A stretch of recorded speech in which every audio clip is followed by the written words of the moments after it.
Hi, everyone. I'm Alexis Christoforous, and this is Yahoo News Now. A new report released by the House Intelligence Committee says National Security Agency contractor Edward Snowden is not a whistleblower for leaking classified information to the public, but instead a disgruntled employee who is, quote, a serial exaggerator and fabricator. Now, this report comes in the same week that Snowden's supporters launched a campaign to get him a pardon from President Obama, and Oliver Stone's new biopic, Snowden, hits theaters. Yahoo's chief investigative correspondent, Mike Isikoff, joins me now to talk everything Snowden. And Mike, it's a 36-page report by the House Intelligence Committee. It was the result of a 2-year investigation, and it remains classified. But what has been released? What do we know? What we have is a 3-page summary that does obviously seek to reshape the public narrative on Snowden at a time that you have this big new Oliver Stone movie coming out the very day it's being released today that portrays him as a courageous whistleblower who helped expose the abusive and illegal surveillance by the U.S. government. Now, it is unquestioned that as a result of the Snowden disclosures, there were real changes in U.S. policy. Congress passed a new law to end the mass collection of metadata by the NSA. Other reforms were instituted. But the report really drives home some points that are certainly absent from the movie.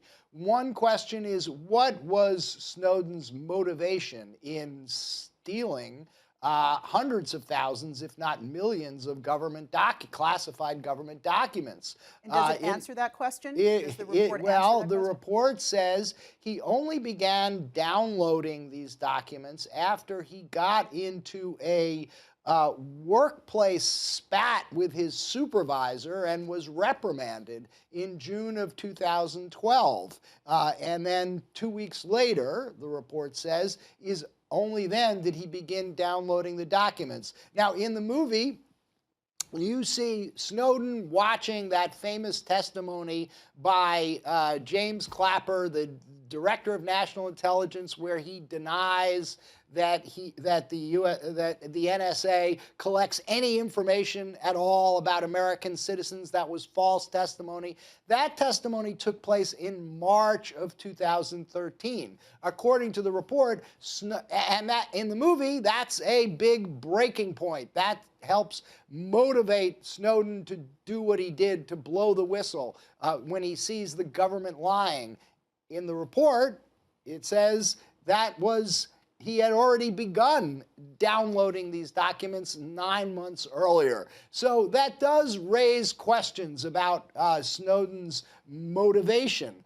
What was driving him? Was it because he was a disgruntled employee? Was it because he really had problems with the extent of surveillance? Or is it a mixture of both, as is often the case? Now, we know the House Intelligence Committee sent a letter to President Obama asking that he not be pardoned. Do you think a pardon is likely before Obama leaves office? No. I think that there's very little chance. Certainly, there is a major campaign underway, timed for the release of the movie, to generate public support for a pardon. You have the ACLU, human rights groups. There was an op-ed in the New York Times today, and certainly a lot of people are going to see this movie and be sympathetic to the idea of a pardon. But there is such a gap between what's shown on the screen in that movie and what is going to be accepted as reality by a large segment of the American public, particularly young people, and what people in the intelligence community think about Snowden, and this report is reflective of it. It calls him a serial exaggerator, a fabricator. It pokes holes at his employment record, says he failed a training exercise for how to conduct surveillance. So on every level, there is a dispute about what Snowden did, how he did it. I want to take another point from the report. How did Snowden manage to download so many government documents without anybody in the government knowing? And there's a particularly damning passage in the report, which I'll read to you. It's worth knowing. It's worth hearing. He obtained his colleagues' security credentials through misleading means, abused his access as a systems administrator to search his co-workers' personal drives and remove the personally identifiable information of thousands of IC employees and contractors. Now, if that's true, and this is certainly what the intelligence community has been saying for some time, you know, Snowden did engage in a rather significant deception of not just his bosses, but his co-workers, everybody he was involved with. So when you see that and you know that, it does have to raise questions about whether to accept Snowden's account now of what he did, because so little of what he says can be corroborated or checked, just as so much of what the intelligence community says about the damage that he caused, it's very difficult to check and corroborate.